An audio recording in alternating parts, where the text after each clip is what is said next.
একটা ছাত্র, গরিব ফ্যামিলিতে তার জন্ম, ভাই বোন 9 জন, জুতা কেনার পয়সা নাই, পায়ে হেঁটে স্কুলে যায়। সংসারের অনটনের কারণে মাঝে মাঝে হকারের কাজ করে, রাস্তার পাশে কেক বিক্রি করে, কখনো কখনো পত্রিকা বিক্রি করে। আল্লাহ রাব্বুল আলামিন এই ছাত্রটিকে, সে মেডিকেলে চান্স পেল, ডাক্তার হলো, তাকে প্রধানমন্ত্রীর আসনে বসাই দিলেন 26 বছরের জন্য। এবং একটা রাষ্ট্রকে সে সুন্দর করে ওই রাষ্ট্রের অর্থনৈতিক অবস্থা এবং ওই রাষ্ট্রের অবকাঠামো, শিল্প কারখানা সবকিছুকে আধুনিকায়ন করার কারণে ওই রাষ্ট্রের রূপকার হয়ে গেলেন। তার নাম ডাক্তার। হযরত উলামায়ে কিরাম, সম্মানিত মুরব্বী নিজাম, আল্লাহ তাআলার মেহমান বৃন্দ, রব্বুল ইজ্জাতের আলিশান দরবারে অসংখ্য শুকর। তিনি মেহেরবানি করে পবিত্র জুমার দিনে আমাদেরকে তার ঘরে যথাসময়ে হাজির হওয়ার জন্য সুযোগ করে দিয়েছেন। আমরা খুশি হয়ে মহান মনিবের দরবারে কালিমাতুশ শুকর আদায় করে আওয়াজ দিয়ে বলি আলহামদুলিল্লাহ।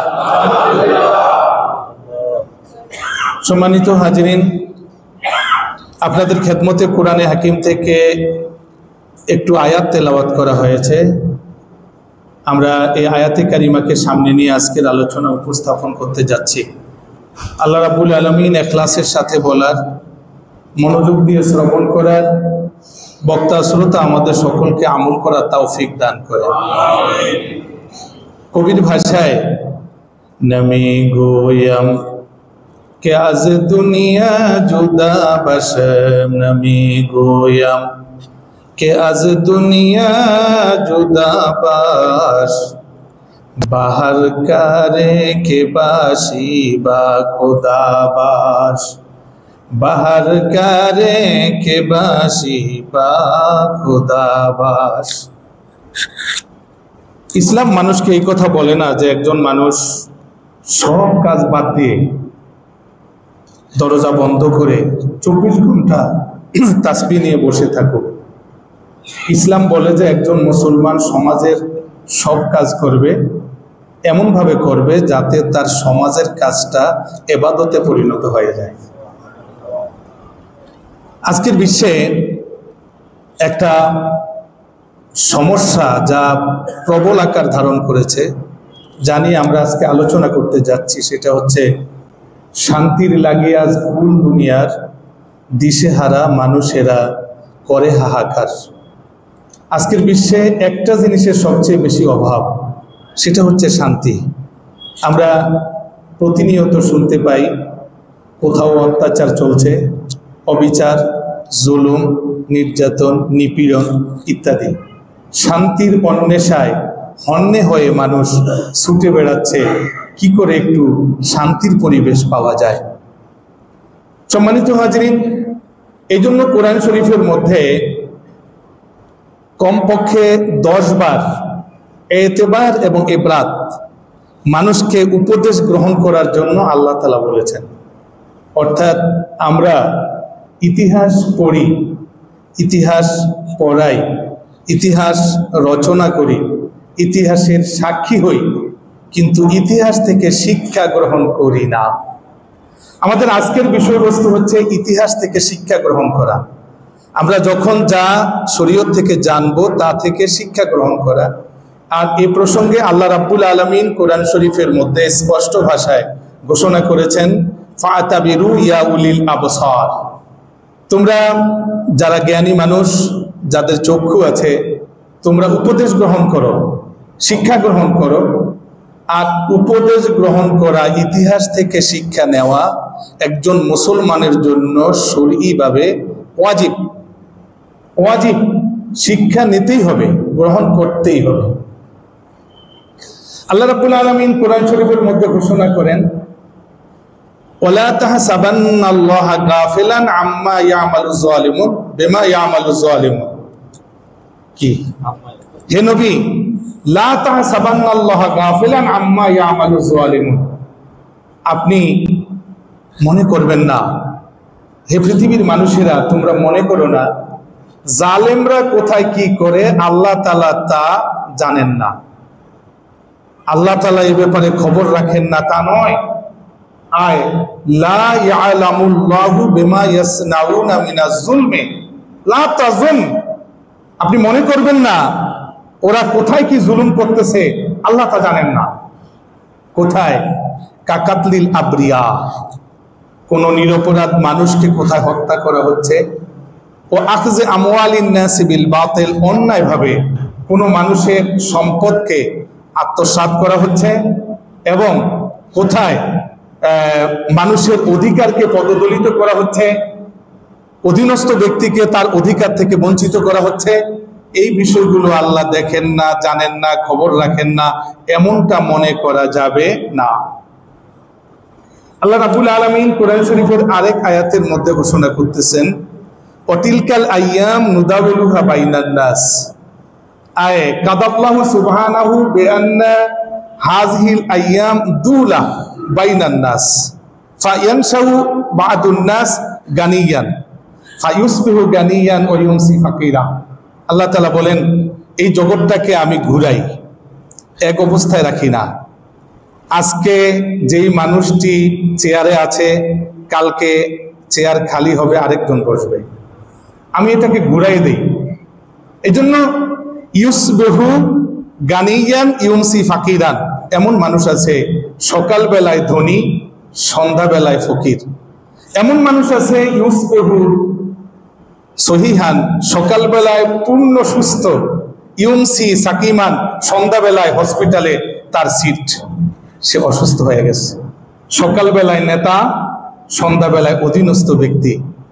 সকালবেলা দেখা গেল এই ব্যক্তি জালেম, সন্ধ্যাবেলায় মাজলুম।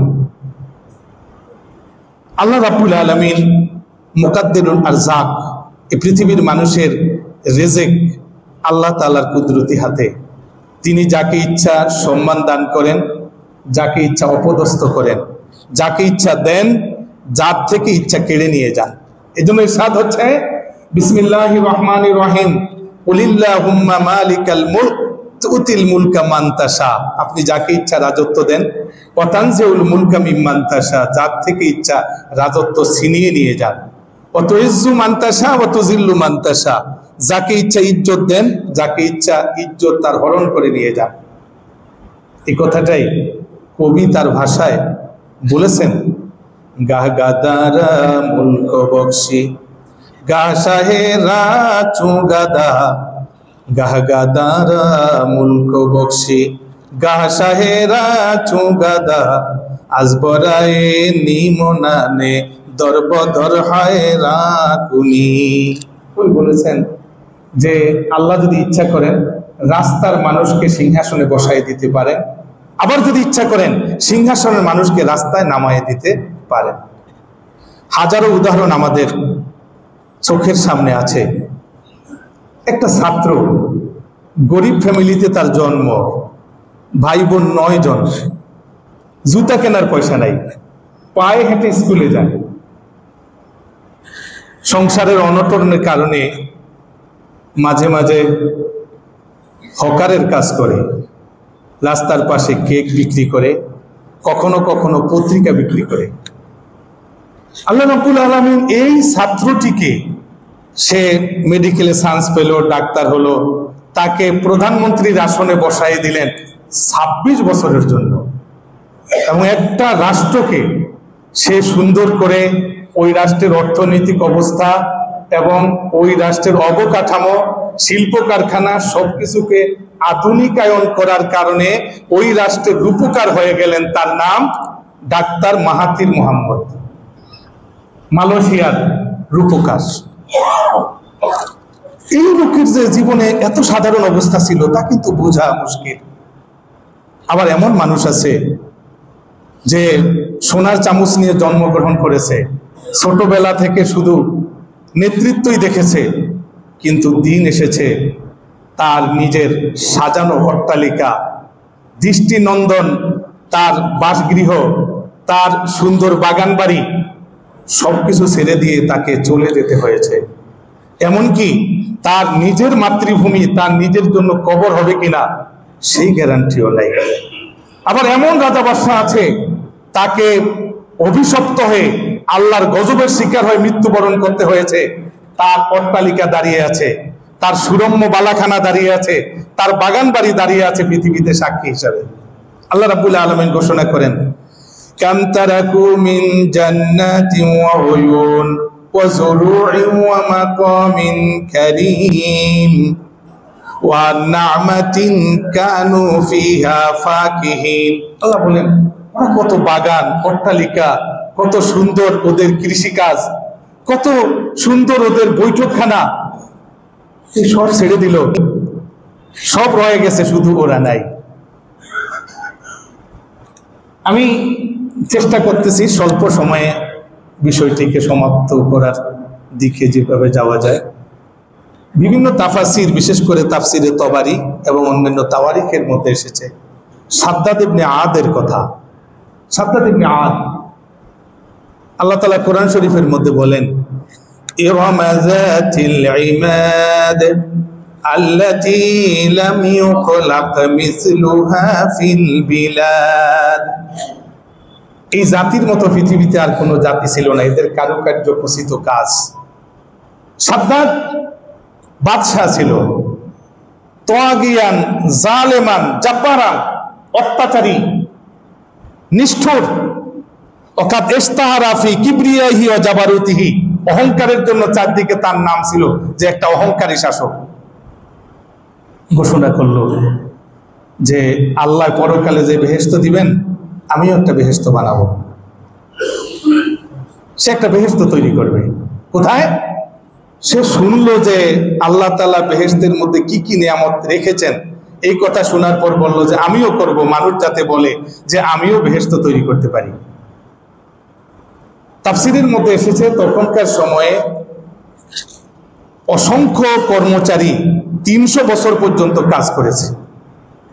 কি না চেষ্টা করা হয়েছে সেখানে, পাথরগুলো মিন জাহাবিন ওয়া ফিদ্দাতিন ওয়া ইয়াকুত, স্বর্ণ, রৌপ্য এবং ইয়াকুতের পাথর। সেখানে ফসল উৎপাদনের জন্য জামরত পাথরের ব্যবহার করা হয়েছে, সেখানে ঝর্ণার ব্যবস্থা করা হয়েছে, সেখানে বৈঠকখানার জন্য মুক্তা ব্যবহার করা হয়েছে এবং বালাখানার মধ্য জায়গায় তার আরশকে ব্যবহার করা হয়েছে। আরশকে তৈরি করা হয়েছে লাল জবরদস্ত পাথরের দ্বারা, হুর রাখা হয়েছে, গিলমান রাখা হয়েছে। এত কষ্ট করে যখন কমপ্লিট হলো, উদ্বোধন করার জন্য দল বল নিয়ে রওনা করলেন। গেটের কাছে যাওয়ার পর একজন সাধারণ লোক দাঁড়ায় বলতেছে, স্টপ, আর সামনে যেতে দিব না। বলে এত বড় সাহস, আমি আমার বালাখানা দেখতে যাব, স্টপ। বলে আমার চোখের দিকে দেখো। চোখের দিকে নজর করে বলতেছে, ভাই আমার যে সারা শরীর কাঁপতেছে। কে আপনি? আলিম মালাকুল মউত আজরাইল আলাইহিস সালাম। 1 সেকেন্ড তোমাকে আর সময় দেওয়া যাবে না। সম্মানিত হাজিরিন, এর জন্য আমাদের নবী মুহাম্মদুর রাসূলুল্লাহ সাল্লাল্লাহু আলাইহি ওয়াসাল্লাম হুদাইবিয়ার সন্ধির পর রাজা বাদশাদেরকে তিনি ইসলামের দাওয়াত দিয়েছিলেন।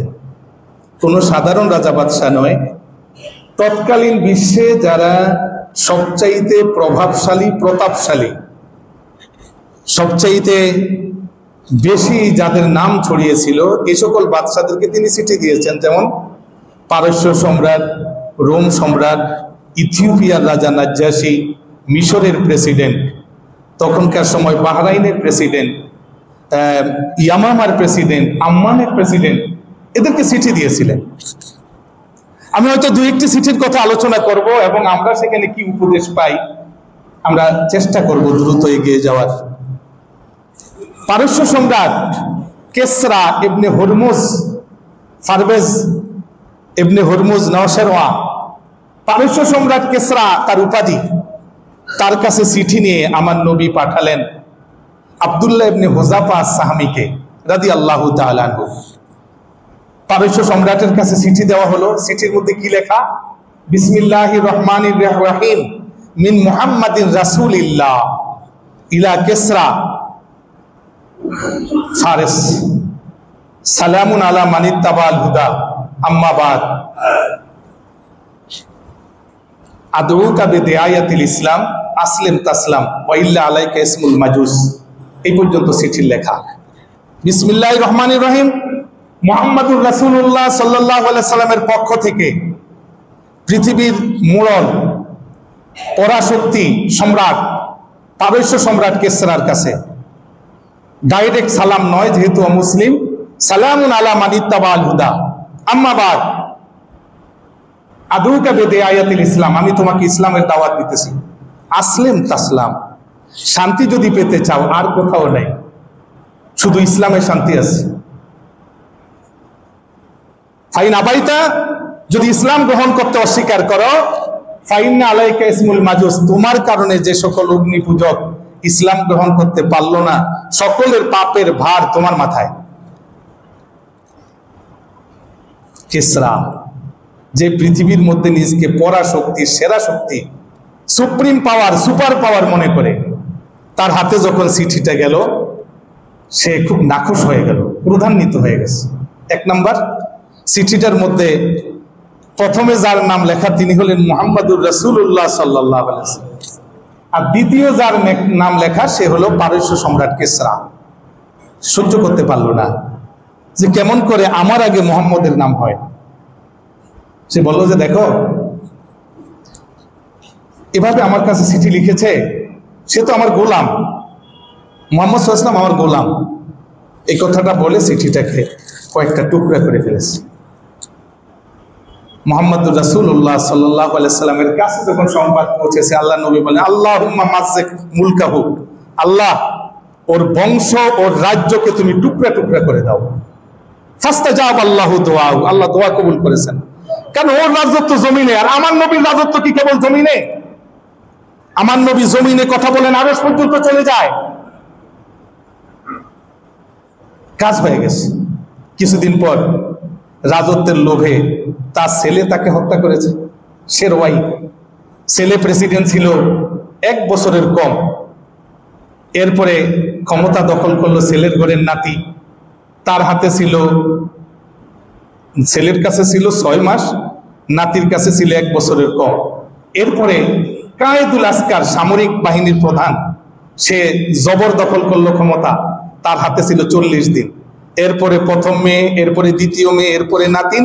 ইতিমধ্যে ওমর রাদিয়াল্লাহু তাআলা আনহুর শাসন আমলে সাদ বিন আবু ওয়াক্কাস রাদিয়াল্লাহু তাআলা আনহুর নেতৃত্বে পারস্য মুসলমানদের দখলে চলে আসলো। রাসূল সাল্লাল্লাহু আলাইহি ওয়াসাল্লাম বলে দিলেন, ইজা হালাকা কিসরা ফালা কিসরা বাদাহু, আজকের পরাশক্তি, সেরা শক্তি পারস্য সম্রাট যখন ধ্বংস হয়ে যাবে, আর কোনো কিসরা হবে না, আর কোনো অমুসলিম এখানে আধিপত্য বিস্তার করতে পারবে না, অমুসলিমদের রাজ্য শেষ হয়ে গেল। আল্লাহ রাসূল অনেক সাহাবীকে বলেছেন, আদি ইবনে হাতেমকেও বলেছিলেন। আদি, কারণ আদি একটু চিন্তা করলো যে রাসূলের কাছে যারা আসে গরিব মানুষ, কেউ বলে যে নিরাপত্তা নাই। আল্লাহ, আদি সেদিন কেমন হবে যেদিন তুমিও থাকবে, পারস্য সম্রাটের খনিজ সম্পদগুলো যখন তোমরা চারদিকে বিলীন করবে, সেদিন কেমন হবে? আদি অবাক হয়ে গেলেন যখন সাদ বিন ওয়াক্কাস রাদিয়াল্লাহু তাআলা আনহুর মাধ্যমে পারস্য মুসলমানদের হস্তগত হলো। তখন মুসলমানদের হাতে আসলো তার মূল্যবান মুকুট, যেই মুকুটের মধ্যে হীরক, স্বর্ণ ইত্যাদিতে ভরা, তার মূল্যবান কুরসি, তার সিংহাসন, আসলো তার উন্নত গালিচা, তার স্বর্ণের পাত্রগুলো, তার স্বর্ণ দিয়া মোড়ানো যে সকল ঢাল তরবারি, এই সবগুলো যখন আসলো, অসংখ্য টাকার সম্পদ, এগুলো নিয়ে ওমর রাদিয়াল্লাহু তাআলা আনহুর সামনে উপস্থাপন করা হলো। খলিফাতুল মুসলিমিন, পরাশক্তির সম্পদগুলো আপনার সামনে রাখলাম। আল্লাহু আকবার। আমরা উপদেশ গ্রহণ করি না। ওমর রাদিয়াল্লাহু তাআলা আনহু এগুলো দেখে কান্না শুরু করে দিলেন। ডাক দিয়া বললেন, আল্লাহ, তোমার হাবিবকে নিষেধ করেছো এই স্বর্ণরূপা গ্রহণ না করার জন্য, সে সাধারণ জীবন যাপন করেছে। আবু বকর রাদিয়াল্লাহু তাআলা আনহু আমার চেয়ে ভালো ছিলেন, তিনি তো গ্রহণ করেন নাই। এগুলো কেন আমার কাছে? আমাকে ধ্বংস করার জন্য? ওমর রাদিয়াল্লাহু তাআলা আনহু ঘোষণা দিয়ে দিলেন, গরিবের মধ্যে, মুজাহিদদের মধ্যে, বাইতুল মালের মধ্যে সব বিতরণ করে দাও, একটা টুকরাও আমার জন্য নয়। লাতুনফিকুন্না কুনুজাহু ফি সাবিলিল্লাহ, কেমন হবে যেদিন তার সংরক্ষিত খনিজ সম্পদ গহনাপত্রগুলো তোমরা আল্লাহর রাস্তায় বিতরণ করে দিবে। রোম সম্রাট আমার নবীর পত্রকে মূল্য দিয়েছিল, সে পড়েছে এবং বলেছে যে আমার সময় নাই, সময় পেলে আমি দেখা করতে যেতাম এবং আমার 2 হাত দিয়ে তার কদম ধুয়ে দিতাম। চিঠি পাঠানো হলো আবিসিনিয়ার প্রেসিডেন্ট নাজ্জাশির কাছে। নাজ্জাশি মুসলমান হয়েছিল, কিন্তু নবীজির সাথে দেখা করার সুযোগ হয় নাই, হিজরতও করতে পারে নাই, কিন্তু মুসলমানের অনেক উপকার করেছে।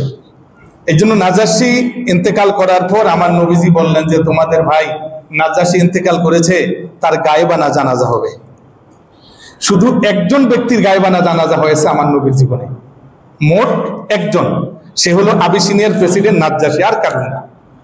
যারা গায়েবানা জানাজা পড়ে তারা এটাকেই দলিল দেয়, আর যারা পড়তে চায় না তারা বলে যে এটা একজনের জন্য খাস, যে যেদিকে নেয়। একজন ব্যক্তির জন্য গায়েবানা জানাজা হয়েছিল, সে হলো নাজ্জাশি। চিঠি পাঠানো হলো মিশরের প্রেসিডেন্ট মকুকাসের কাছে, যে প্রেসিডেন্ট হলে শান্তি পাওয়া যায় না, ইসলামে শান্তি। মুহাম্মদ সাল্লাল্লাহু আলাইহি ওয়াসাল্লামের চিঠি।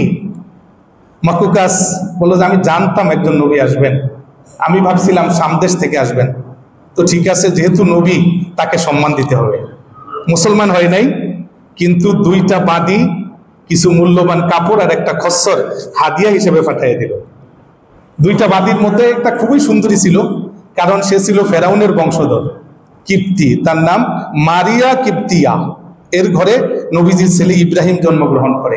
মারিয়া কিপ্তিয়া, এই কথা কল্পনা করার কোনো সুযোগ নাই যে ফেরাউনের বংশের কেউ ছিল না দুনিয়াতে, না। সেখানে হলো ফেরাউন ও জুনুদুহু, ফেরাউন এবং তার সেনাবাহিনী ডুবে মারা গেছে। যারা সেনাবাহিনীর লোক না, যারা দেশের মধ্যে ছিল, তারা মরে নাই, কিপ্তি লোক ছিল। এই জন্য রাসূল সাল্লাল্লাহু আলাইহি ওয়াসাল্লামকে মাকুকাস যেই বাদী উপহার দিয়েছিল, মারিয়া কিপ্তিয়া, সে কিপ্তি বংশের, এবং তার থেকে রাসূলের পুত্র ইব্রাহিম জন্মগ্রহণ করে, যে ছোটবেলায় ইন্তেকাল করে। রাসূল সাল্লাল্লাহু আলাইহি ওয়াসাল্লামের চিঠি পাঠানো হয়েছিল বাহরাইনের প্রেসিডেন্ট মুনজির ইবনে সারির কাছে, সে মুসলমান হয়েছে। চিঠি পাঠানো হয়েছে হাকেমের কাছে, আম্মানের প্রেসিডেন্টের কাছে, এভাবে চিঠি প্রেরণ করা হয়েছে। সম্মানিত হাজিরিন, মানুষের এই ইতিহাস থেকে উপদেশ গ্রহণ করা রাসূল সাল্লাল্লাহু আলাইহি ওয়াসাল্লাম আমাদেরকে শিখিয়েছেন। আল্লাহ রাসূল সাহাবীদের সামনে রাজা বাদশার কথা বলতেন, কোন বাদশা কি কারণে ধ্বংস হয়ে গেছে আর কে কি কারণে অমর হয়ে আছে, এই কথাগুলো ব্যাখ্যা করতেন মুহাম্মদুর রাসূলুল্লাহ সাল্লাল্লাহু আলাইহি ওয়াসাল্লাম, এবং আমাদেরকে সেখান থেকে উপদেশ গ্রহণ করার জন্য বলা হয়েছে। সম্মানিত হাজিরিন, রাসূল সাল্লাল্লাহু আলাইহি ওয়াসাল্লামের হাদিস হযরত আবু ওয়াকেদ আল-লাইসি রাদিয়াল্লাহু তাআলা আনহু বর্ণনা করেন। তিনি বলেন যে আমরা রাসূল সাল্লাল্লাহু আলাইহি ওয়াসাল্লামের সাথে বের হইলাম হুনাইনের দিকে। খারাজনা মা রাসূলুল্লাহ সাল্লাল্লাহু আলাইহি ওয়াসাল্লাম ইলা হুনাইন ওয়া নাহনু হাদিসু আহাদিন বিল কুফরে। আমরা তখন নও মুসলিম, কিছুদিন আগে মাত্র মুসলমান হয়েছি, ইসলামের বিধান সব জানি না। তো আমরা দেখলাম কিছু মুশরিকরা একটা বড়ই গাছকে খুব সম্মান করে, ইয়াকুফুনা ইনদাহা ওয়া ইয়াদাউনা আসলিহাতাহুম আলাইহা, বড়ই গাছের উপর তাদের হাতিয়ারগুলো রাখে, এখানে তারা এতেকাফের মতো বসে, মানে গাছটাকে তারা সম্মান করে, গাছের খুব বরকত। এই অনেক সময় আছে না যে বলে গাছটার পাতায় বরকত, গাছটায় বরকত, এভাবে বরকত নিতেছে। তো এরা দেখে গাছটাকে বলা হয় জাত আনোয়াত। আল্লাহ রাসূলকে বলতেছি, ইয়া রাসূলুল্লাহ ইজআল লানা জাত আনোয়াত কামা লাহুম জাত আনোয়াত, ওদের যেমন আছে আমাদেরকে একটা গাছের কথা বলেন, আমরা সেখান থেকে বরকত নেই, সেখানে বসে বন্দেগী করি, সেখানে ডাল তরবারি একটু সোয়াইয়া রাখি, আমাদেরকে বলেন। আল্লাহ রাসূল বলেন, আল্লাহু আকবার, ইন্নাহা আস-সুনান কুনতুম ওয়াল্লাযী নাফসি বিয়াদিহি কামা ক্বালাত বানু ইসরাঈল লি মূসা ইজআল লানা ইলাহান কামা লাহুম আলিহা ফাল আনতুম কাউমুন তাজহালুন। আল্লাহ রাসূল, আল্লাহর কসম, তোমরা তো আগের লোকদের মতোই, তারা যেমন করেছে তোমরা ঠিক তেমন করবে, তারা যেখানে পূজা করেছে তোমরা সেখানে পূজা করবে। কারণ যেই বনি ইসরাইল ফেরাউনের গোষ্ঠীর কাছে এত কষ্ট ভোগ করলো, আল্লাহ তাদেরকে মুক্ত করার পর তারা মুসা নবীকে বলতেছে, একটা গ্রুপ মূর্তি পূজা করে, আমাদেরকে মূর্তি বানাইয়া দেন। তখন মুসা আলাইহিস সালাম বললেন যে তোমরা তো উপদেশ গ্রহণ করতে জানো না, কে তোমাদেরকে মুক্তি দিলেন, তোমরা সব ভুলে গেছো? রাসূল সাল্লাল্লাহু আলাইহি ওয়াসাল্লাম বললেন, লাতাত্তাবিউন্না সানানা মান কানা কাবলাকুম, আগের যুগের লোকেরা যা করেছে তোমরাও তা করবে। তোমরা সেই উম্মতের অবস্থা থেকে উপদেশ নিতে পারবে না, তোমাদের নেতারা সেই নেতাদের থেকে উপদেশ নেবে না, তাদের মধ্যে যারা ধ্বংস হয়েছে তোমাদের মধ্যে লোকেরা সেই কাজ করে ধ্বংস হবে, উপদেশ গ্রহণ করতে পারবে না। সম্মানিত হাজিরিন, এই জন্য নেসওয়ান হিমিয়ারি তিনি আরবি একজন লেখক, কবি। তিনি তার কবিতায় চমৎকার ভাবে তিনি বলেছেন যে কদ মাররা আলাল ইয়ামানে আলফো মালিকিন লাম ইয়াবকা মিনহুম শাইয়ুন সেওয়াল কুবুর ওয়াল মিসকি। তিনি লিখেছেন যে ইয়ামন দেশে পরাক্রমশালী 1000 রাজা অতিবাহিত হয়েছে, 1000, যাদের খুব দাপট ছিল। আজকে পৃথিবীর মানুষ তাদের নামও জানে না। তারা সম্পদ সংগ্রহ করেছে, তাদের শক্তিশালী সেনাবাহিনী ছিল এবং তাদের খুব দাপট ছিল, লোকজন তাদেরকে খুব ভয় করত। মানুষের উপরে তারা জুলুম করেছে। জুলুমের কারণে কত মজলুম অন্যায়ভাবে জেলখানার মধ্যে অসুস্থ হয়েছে, কত মজলুম জেলখানার মধ্যে জীবন দিয়েছে। এদের টাকা পয়সার দাপট ছিল, মানুষ এদের কাছে গরিব এক টুকরা রুটি চেয়ে পায় নাই, অথচ এদের খাবার কুকুরে খেয়েছে।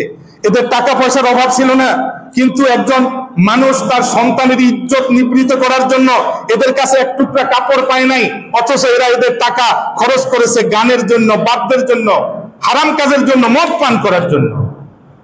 আজ কোথায় তারা? তাদের থেকে উপদেশ গ্রহণ করার জন্য কবি আমাদেরকে বলেছেন। সম্মানিত হাজিরিন, হযরতে আবু মুসা আশআরী রাদিয়াল্লাহু তাআলা আনহুর হাদিস, রাসূল কারীম সাল্লাল্লাহু আলাইহি ওয়াসাল্লাম ইরশাদ করেন, ইন্নাল্লাহা লা ইউমলি আয-যালিম হাত্তা ইযা আখাযাহু লাম ইউফলিতহু। আবু মুসা আশআরী বলেন, রাসূল সাল্লাল্লাহু আলাইহি ওয়াসাল্লাম জালেমকে সুযোগ দেয়। জালেম লাফাইতে থাকে, যা মনে চায় তা করে, চারপাশে তার চাটুকাররা তাকে হ্যাঁ হ্যাঁ বলে জিন্দাবাদ দিতে থাকে।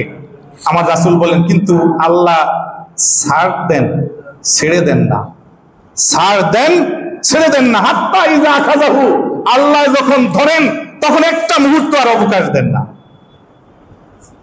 এই জন্য হাদিস শরীফের মধ্যে আছে, রাসূল সাল্লাল্লাহু আলাইহি ওয়াসাল্লাম বলেছেন যে বাবানে ইউআজ্জিলুল্লাহু বিহিমাল উকুবা ফিদ দুনিয়া, দুইটা পাপ, যেই দুইটা পাপের শাস্তি আল্লাহ দুনিয়াতেও দেন, পরকাল পর্যন্ত দেরি করেন না, পরকালেও থাকে।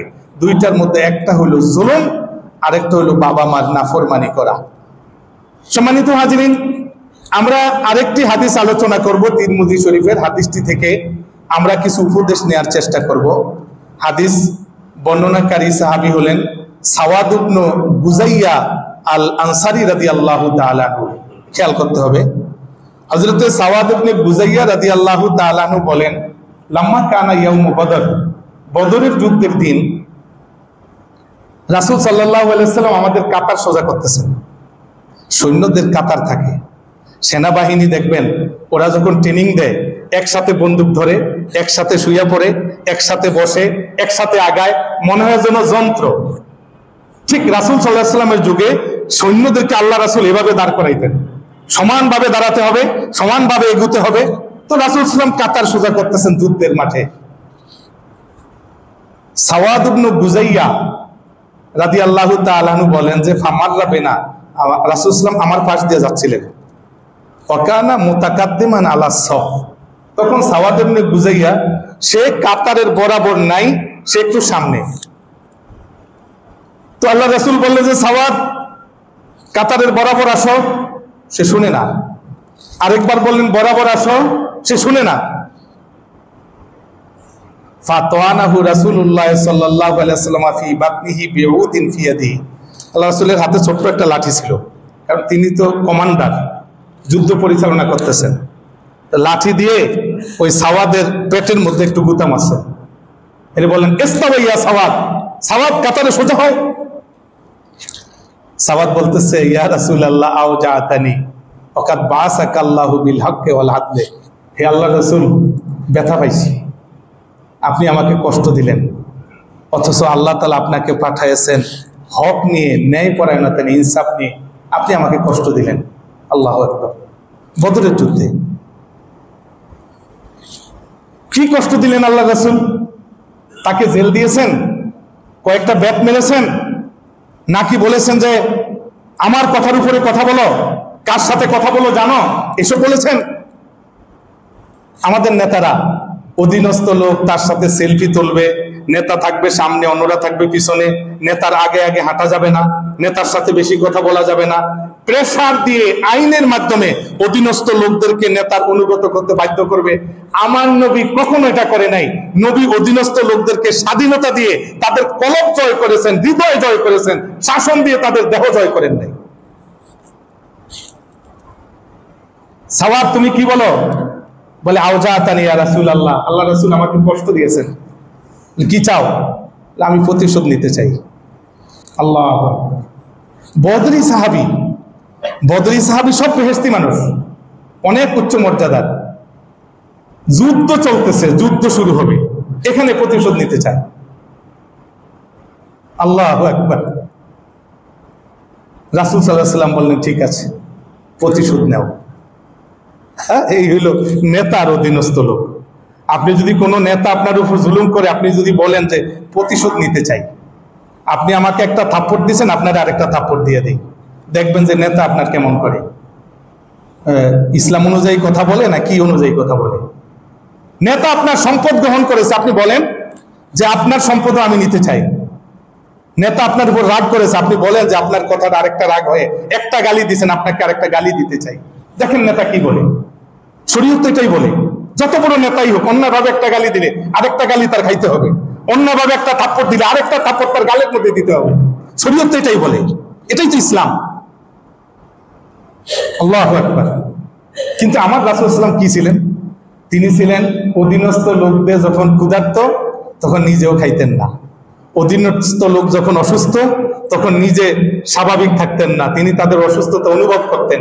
অধীনস্থ লোক যখন দুশ্চিন্তা তখন নিজেও দুশ্চিন্তায় থাকতেন। আল্লাহু আকবার।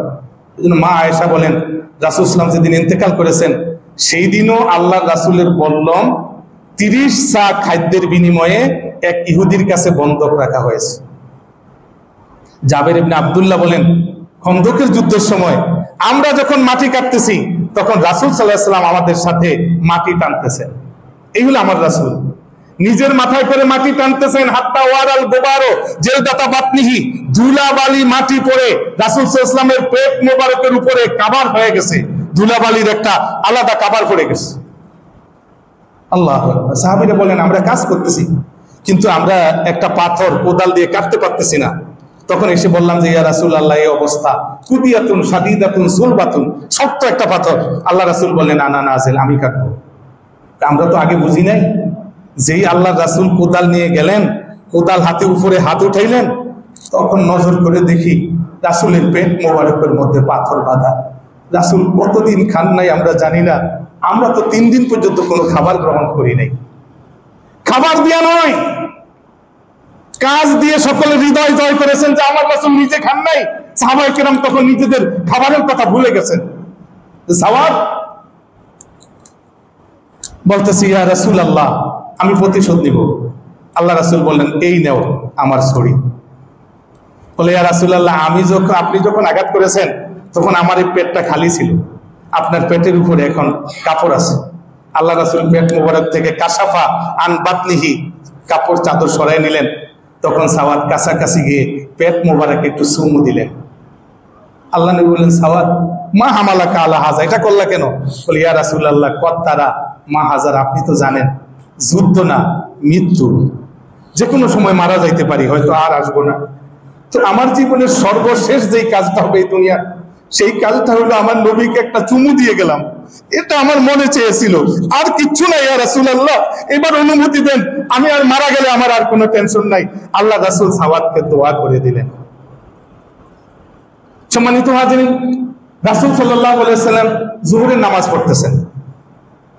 নামাজ শেষে রাসূলের অভ্যাস ছিল একটু সময় বসতেন, সাহাবীদের সাথে কথা বলতেন। আজকে নামাজ শেষ করেই মসজিদের মধ্যে একটা লাঠি আছে, ওই লাঠিটা হাতে নিয়ে খুব দ্রুত বেরিয়ে গেলেন। এত দ্রুত যে সাহাবাইকেরা মনে করলেন যে কোনো বিপদ ঘটেছে, পুরুষ সাহাবীরা মসজিদ থেকে বের হয়ে গেলেন, তারা ভয় পেয়ে গেলেন।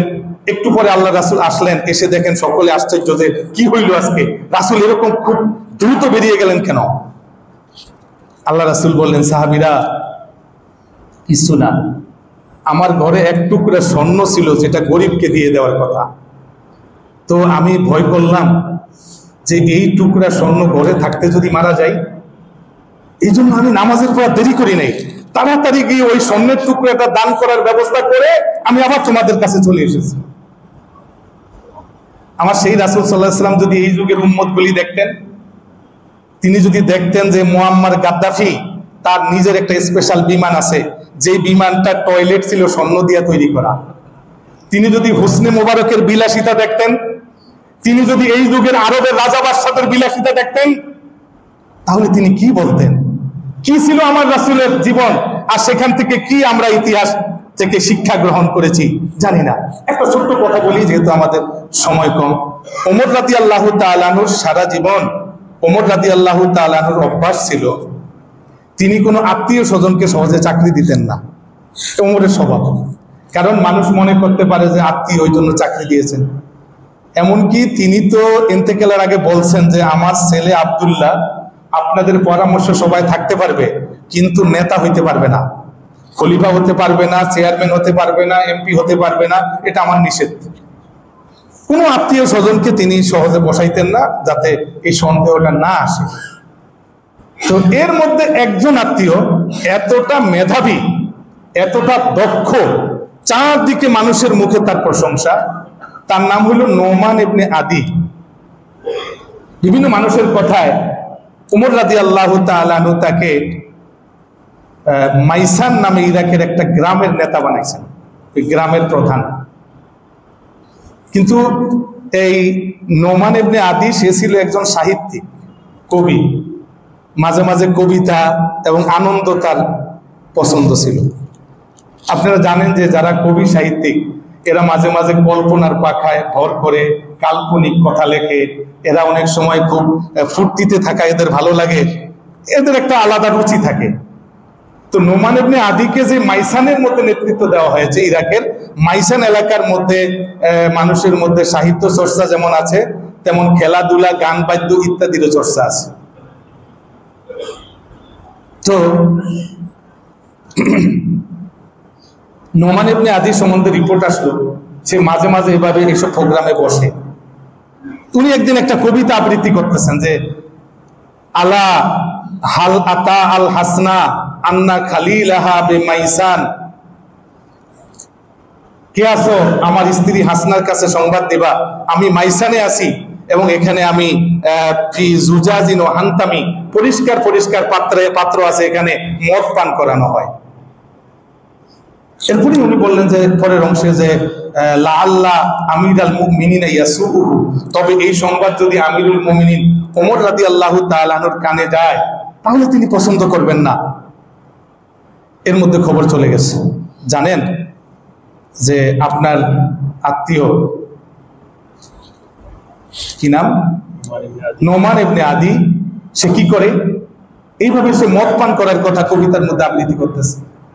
ওমর রাদিয়াল্লাহু তাআলা সাথে তার কাছে লিখলেন, হামিম তানজিলুম মিনাল্লাহিল আজিজিল আলিম গাফিরিজ যামবি ওয়া কাবিলিত তাওবি শাদীদিল ইকাবে জিদ্দৌলি লা ইলাহা ইল্লা হুয়া ইলাইহিল মাসির। সামিতু আন্নাকা তাকুলু লাআল্লা আমিরাল মুমিনিন ইয়াসুবু, নাম ইন্নাহু ইয়াসুবুনি ফাইজা বালাগা কিতাবি হাযা ফালা তুতবে ইল্লা ইনদি। কোরআন শরীফের আয়াত লিখে বললেন যে আমি শুনেছি তুমি নাকি এইভাবে কবিতা আবৃত্তি করো, আমার এই চিঠি যখন তোমার হাতে পৌঁছবে, চিঠি খুলে পড়ার পর ওই চিঠিটার ভাঁজ করবা না, ভাঁজ করার আগে আমার কাছে চলে আসো, আমার এখানে এসে ভাঁজ করতে হবে। মানে সংবাদটা কতটা জরুরি, চিঠিটা পৌঁছার পর চিঠিটাকে ভাঁজ করার আগে খোলা রাখা অবস্থায় আমার কাছে চলে আসো। নোমান ইবনে আদি ছুটে আসলো। তখন ওমর জিজ্ঞাসা করলেন, আইয়ো কাউলিন হাজা, এগুলি কি ধরনের কবিতা? বলে আল্লাহ ইন্না হাজা শের, আল্লাহর কসম আপনি জানেন আমি জীবনে কোনোদিন মদ পান করি নাই, এটা শুধু কবিতা, আমি কবিতা আবৃত্তি করেছি। ওমর রাদিয়াল্লাহু তাআলা আনহু বলেন, আমি জানি তুমি সত্যবাদী, আমি জানি তুমি মদ পান করো না, কিন্তু চারদিকে যেহেতু এই কবিতা ছড়ায় গেছে, মদ পান করার কবিতা তুমি বলেছো, এই জন্য তোমাকে আর আমি এক মুহূর্ত চাকরিতে রাখতে পারি না, আর তোমাকে আর কোনোদিন আমি চাকরি দিতেও পারি না। এই ঘটনা যদি আমরা ওমর রাদিয়াল্লাহু তাআলা আনহু যুগের সাথে আমাদের যুগকে মিলাইতে যাই, যে আমাদের যুগে যারা নেতৃত্বে থাকে এরা কি কোনো গানের মজলিসে বসে কিনা, নাচের মজলিসে বসে কিনা, ড্যান্স দেখে কিনা, এরা কি কোনো মদ পান করার আসরে বসে কিনা? যদি বসে তাহলে এরা কি মুসলমানের নেতৃত্ব দিতে চায় কিনা? যদি দিতে চায়, এরা কি আল্লাহ এবং তার রাসূলকে চেহারা দেখাতে হবে কিনা? সম্মানিত হাজিরিন, আমরা অল্প কিছু কথা আলোচনা করলাম। আমরা শরীয়তের যখন যেই কথাটা আমরা শুনবো, আমরা যেন সেখান থেকে উপদেশ গ্রহণ করতে পারি, শিক্ষা গ্রহণ করে আমল করতে পারি। আল্লাহ রাব্বুল আলামিন আমাদের সেই তৌফিক দান করেন, আমিন।